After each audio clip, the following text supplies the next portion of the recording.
మోక్ష సాధనకు మరియు ఆధ్యాత్మిక పరిపూర్ణతకు కొద్దిమంది సన్యాసాన్ని స్వీకరిస్తారు.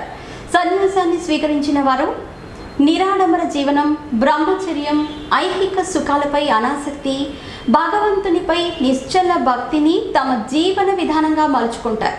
వీరిని సన్యాసులు, సాధు పొంగవులు లేదా స్వాములని పిలుస్తారు.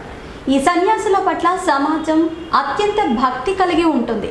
ఎందువలనంటే వారు స్వార్థం, ఇంద్రియ సుఖములందు అనాసక్తులై ఆశ్రమాల్లో తమ జీవనాన్ని కొనసాగిస్తూ ఉంటారు.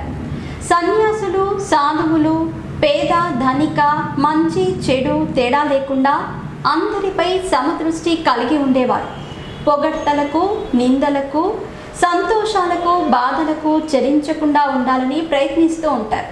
కానీ అఘోరాలు మాత్రం తమ అవసరాలను ఆ సర్వేశ్వరుడే తీరుస్తాడని, ఈ దేహం తమది కాదని ఆ ఈశ్వరుని పరంగా భావించి హిమాలయాలు, కాశీ వంటి పుణ్యక్షేత్రాల్లో నివసిస్తూ నిరంతరం శివధ్యానంలో ఉంటారు.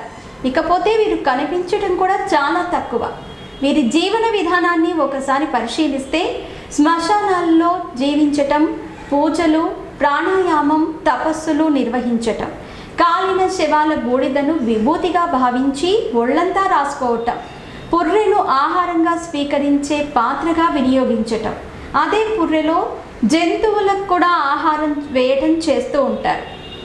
పొడవాటి ఎముకలను దండగా వినియోగించటం, మానవ కళేబరాలను ఆహారంగా భోజించటం, ఇవి వీరి జీవితంలోని చర్యలు. ఇక ఒంటిపైన ఒక్క నూలు పోగు కూడా లేకుండా ప్రతికూల వాతావరణంలో సైతం జీవించటం వీరి ప్రత్యేకత.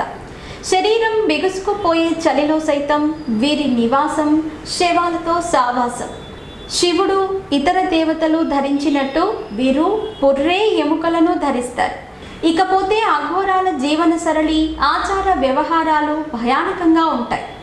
సభ్య సమాజానికి దూరంగా ఉండటం కారణంగానూ లేక సన్యాసం వల్ల వీరు చేసే తపస్సుల వల్ల రోగాలను నయం చేసే మంత్రశక్తులు ఉన్నాయనే నమ్మకం ప్రజల్లో ఉంది.